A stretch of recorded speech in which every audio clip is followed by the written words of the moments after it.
Bapak dan Ibu di mana saja berada, selamat datang di channel ini, channel yang berbagi info-info seputar PNS, P3K dan juga honorer. Semoga pada kesempatan ini admin dapati Bapak dan Ibu sekalian berada dalam keadaan yang sehat-sehat selalu dan tetap dalam lindungan Tuhan yang Maha Kuasa. Bapak dan Ibu sekalian, pada video kali ini kembali admin berbagi informasi yang diperoleh dari berita CNBC Indonesia bahwa SE Menpan RB terbaru, anggaran honorer tidak boleh dihapus. Mari Bapak dan Ibu sekalian simak informasi berikut ini.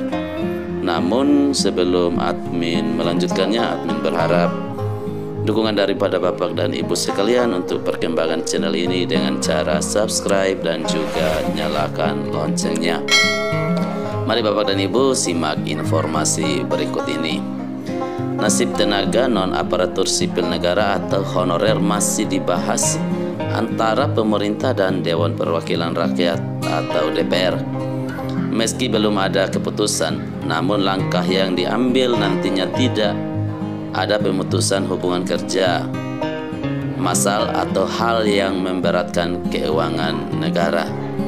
Nah, Bapak dan Ibu sekalian, Kementerian Pendayagunaan Aparatur Negara dan Reformasi Birokrasi atau PAN-RB baru saja menerbitkan surat edaran bernomor B-151-M.SM.00/2023 yang mana Bapak dan Ibu sekalian isinya meminta kepada pejabat pembina kepegawaian atau PPK instansi pusat dan daerah agar tetap mengalokasikan anggaran untuk pembiayaan bagi tenaga non-aparatur sipil negara atau honorer. Nah, Bapak dan Ibu sekalian, PPK menghitung dan tetap mengalokasikan anggaran untuk pembiayaan tenaga non-ASN yang sudah terdaftar dalam pendataan tenaga non-ASN dalam basis data BKN. Demikian petikan SE dikutip dari siaran pers. Nah, Bapak dan Ibu sekalian, pemerintah pusat dan daerah juga tidak boleh mengurangi pendapatan yang diterima oleh tenaga non-ASN selama ini. Keputusan ini dibuat berdasarkan aspirasi dari berbagai pihak bahwa tenaga non-ASN masih diperlukan dalam mendukung pelaksanaan tugas pemerintahan. Nah, Bapak dan Ibu sekalian, seperti diketahui, saat ini pemerintah bersama DPR serta berbagai pemangku kepentingan sedang melakukan penataan tenaga non-ASN dan mencari solusi terbaik. Sebagaimana diketahui bersama bahwa berdasarkan peraturan pemerintah nomor 49/2018 tidak boleh lagi ada tenaga non-ASN. Namun, sesuai arahan Presiden Joko Widodo, Kementerian PAN-RB diminta mencari solusi jalan tengah dengan prinsip antara lain hindari agar tidak terjadi PHK massal dan tidak boleh ada pengurangan pendapatan dari yang diterima tenaga non-ASN saat ini.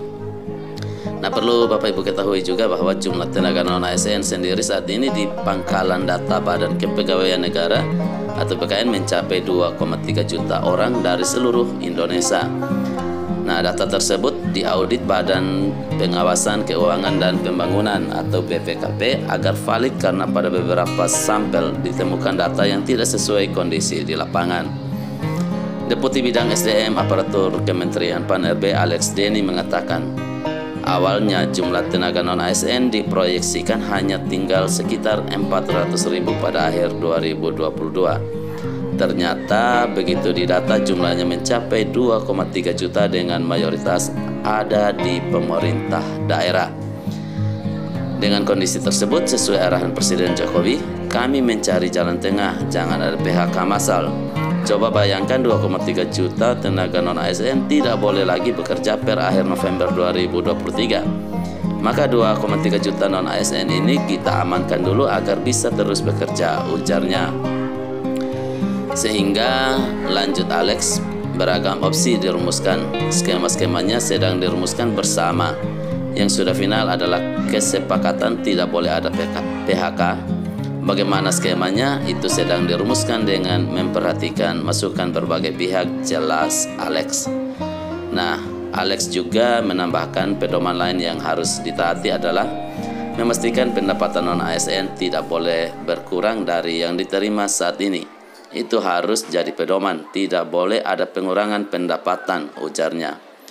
Pemerintah, lanjut dia, juga terus menjalankan rekrutmen ASN setiap tahunnya dengan memperhitungkan kapasitas fiskal yang dimiliki. Sebagai contoh, tahun 2023 pemerintah membuka rekrutmen sekitar 1,03 juta ASN yang prosesnya dimulai berkisar bulan September 2023 mendatang. Kita terus berhitung kemampuan anggaran pemerintah. Setiap tahun kita coba terus rekrutmen agar yang tenaga non-ASN ini menjadi ASN secara bertahap sesuai kemampuan anggaran, tetapi tentu harus bertahap, ujarnya. Alex menegaskan penataan tenaga non-ASN ini diperkuat dengan pelanggaran dan pembatasan sangat ketat terhadap rekrutmen tenaga non-ASN. P3K dan pejabat lain dilarang mengangkat pegawai non-ASN untuk mengisi jabatan ASN yang masih ada kekosongan. Untuk pemenuhan ASN di lingkungan instansi pemerintah dapat dilakukan melalui usulan kebutuhan formasi sesuai ketentuan perundang-undangan, ujar Alex. Jadi itulah informasinya Bapak dan Ibu sekalian. Semoga informasi ini membuat sobat-sobat Bapak dan Ibu honorer tidak berkecil hati bahwa Bapak dan Ibu honorer tetap akan mendapatkan penganggaran untuk membayar honor Bapak dan Ibu sekalian. Semoga informasi ini bermanfaat dan menjadi bahan untuk Bapak dan Ibu untuk mengambil langkah dalam terus bekerja sebagai honorer. Demikian informasi yang admin bagikan, dan akhir kata admin ucapkan terima kasih.